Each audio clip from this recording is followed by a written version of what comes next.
Welcome to prepare प्रतिदिन YouTube channel. आज हम लोग मैथ पेडागोजी के इंपॉर्टेंट क्वेश्चंस देखेंगे। ओके, स्टार्ट करते हैं। क्वेश्चन नंबर 1 है, एक बच्चा 304 को 34 लिखता है। शिक्षक को सबसे पहले क्या करना चाहिए? बच्चे को गलत बताना चाहिए, बार बार लिखने को कहना चाहिए, या बच्चे की सोच और गलती के कारण को समझना चाहिए, या अंक काट देना चाहिए। तो एक शिक्षक को बच्चे की सोच और गलती को समझना चाहिए। ओके, क्वेश्चन नंबर 2 है, गणित सीखने में बच्चे की गलतियां किसका संकेत होती हैं?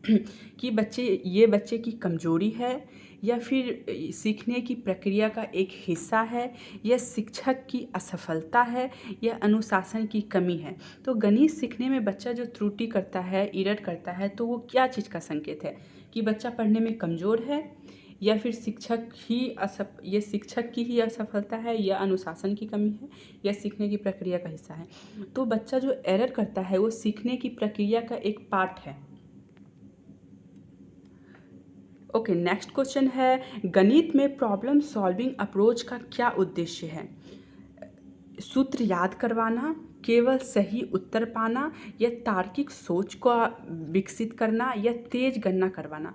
तो गणित में प्रॉब्लम सॉल्विंग अप्रोच का उद्देश्य है तार्किक सोच को विकसित करना। यदि बच्चा खुद से प्रॉब्लम सॉल्व करेगा तो उसके अंदर तार्किक सोच डेवलप होगा खुद से प्रॉब्लम को सॉल्व करने का। नेक्स्ट क्वेश्चन है, क्वेश्चन नंबर 4, कंस्ट्रक्टिविस्ट क्लासरूम में शिक्षक की क्या भूमिका होती है? शिक्षक ज्ञान देने वाले होते हैं, या शिक्षक नियंत्रक होते हैं, या शिक्षक सहायक यानी फैसिलिटेटर होते हैं, या परीक्षक होते हैं? तो एक कंस्ट्रक्टिविस्ट क्लासरूम में शिक्षक एक सहायक होते हैं यानी फैसिलिटेटर होते हैं। ओके, क्वेश्चन नंबर 5 है, यदि बच्चा अलग अलग तरीके से एक ही प्रश्न हल करता है तो शिक्षक को केवल अपनी विधि स्वीकार करनी चाहिए, या फिर सभी विधियों की चर्चा करनी चाहिए, या बच्चों को रोकना चाहिए, या अंक नहीं देना चाहिए? तो यदि बच्चा अलग अलग तरीके से एक ही प्रश्न का हल करता है तो शिक्षक को सभी विधियों की चर्चा करनी चाहिए। ओके, क्वेश्चन नंबर 6 है, डायग्नोस्टिक असेसमेंट का क्या उद्देश्य है? रैंकिंग बनाना, या सीखने की कठिनाई को पहचानना, या फाइनल रिजल्ट देना, या पनिशमेंट देना? तो डायग्नोस्टिक असेसमेंट का उद्देश्य है सीखने की कठिनाई को पहचानना, डायग्नोस करना कि बच्चे को कहाँ पे प्रॉब्लम हो रहा है सीखने में। क्वेश्चन नंबर 7 है, गणित में कॉन्क्रीट मटेरियल्स जैसे कि बुक, एबकस का प्रयोग क्यों किया जाता है? समय बचाने के लिए, या फिर एब्स्ट्रैक्ट कॉन्सेप्ट्स को समझाने के लिए, या फिर बच्चों को व्यस्त रखने के लिए, या होमवर्क कम करने के लिए? तो गणित में कॉन्क्रीट मटेरियल्स का उपयोग करते हैं एब्स्ट्रैक्ट कॉन्सेप्ट को समझाने के लिए।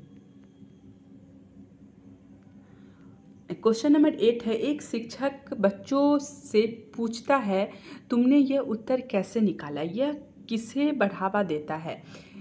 ऑप्शंस है रटने को, या मैथमेटिकल रीजनिंग को, या कॉपी करने को, या स्पीड को? तो एक शिक्षक बच्चों से पूछता है तुमने ये उत्तर कैसे निकाला, तो यह मैथमेटिकल रीजनिंग को बढ़ावा देता है।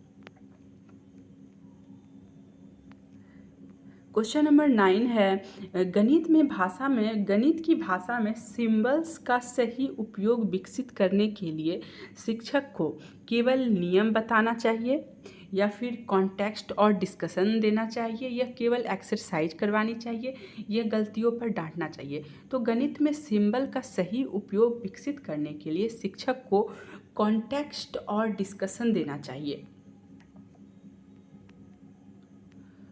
ओके, क्वेश्चन नंबर 10 है, रेमेडिकल टीचिंग कब दी जानी चाहिए? हर बच्चे को समान रूप से, या कठिनाई पहचानने के बाद, या परीक्षा से पहले, या केवल कमज़ोर बच्चों को बिना जांचे? तो रेमेडियल टीचिंग कब देनी चाहिए? तो रेमेडियल टीचिंग कठिनाई पहचानने के बाद देनी चाहिए। ओके, नेक्स्ट है गणित में ओपन एंडेड क्वेश्चन का क्या लाभ है कि एक ही उत्तर मिलता है इससे, या ये क्रिएटिविटी और थिंकिंग को बढ़ाती है, या फिर याद करने की क्षमता को बढ़ाती है, सिलेबस को जल्दी पूरा करता है। तो गणित में ओपन एंडेड क्वेश्चन क्रिएटिविटी और थिंकिंग को बढ़ाती है। क्वेश्चन नंबर 12 है, एक बच्चा सब्सट्रैक्शन में बार बार बोरोइंग में गलती करता है, शिक्षकों को अधिक होमवर्क दे देना चाहिए, या फिर एरर पैटर्न देखकर कॉन्सेप्ट क्लियर करना चाहिए, या उसे डांटना चाहिए, या उसे बैठाना चाहिए। तो एक बच्चा सब्ट्रैक्शन में बार बार बोरोइंग में गलती करता है तो बच्चे को एरर पैटर्न को देखकर कॉन्सेप्ट क्लियर करना चाहिए कि बच्चा कहाँ पे गलती कर रहा है तो उसे ठीक करे। ओके, क्वेश्चन नंबर 13 है, गणित सीखना सबसे प्रभावी होता है जब बच्चे पैसिव लिसनर होते हैं, या बच्चे एक्टिव होकर खोज करें, या शिक्षक पूरा सल्यूशन बताए, या केवल टेक्स्ट बुक पढ़ी जाए। तो गणित शिक्षण सबसे प्रभावी कब होता है? तो जब बच्चे खुद एक्टिव होकर खोज करते हैं तो गणित शिक्षण सबसे ज़्यादा प्रभावी होता है। ओके, क्वेश्चन नंबर 14 है, असेसमेंट फॉर लर्निंग का अर्थ है सीखने के दौरान सुधार के लिए असेसमेंट, या फिर केवल फाइनल एग्जाम, या मार्क्स देना, या सिलेक्शन। तो असेसमेंट फॉर लर्निंग का मतलब होता है सीखने के दौरान सुधार के लिए असेसमेंट, इसी को असेसमेंट फॉर लर्निंग कहते हैं। क्वेश्चन नंबर 15 है, गणित में मल्टीपल मेथड्स को स्वीकार करना किस विचार को दर्शाता है? केवल मेमोराइजेशन को, या इंडिविजुअल डिफरेंसेस को, या फिर पनिशमेंट मेथड को, या फिक्स्ड इंटेलिजेंस को। तो गणित में मल्टीपल मेथड इंडिविजुअल डिफरेंसेस को बताता है या दिखाता है। तो ये थे हमारे 15 क्वेश्चन। आई होप आपको वीडियो अच्छा लगा। यदि आपको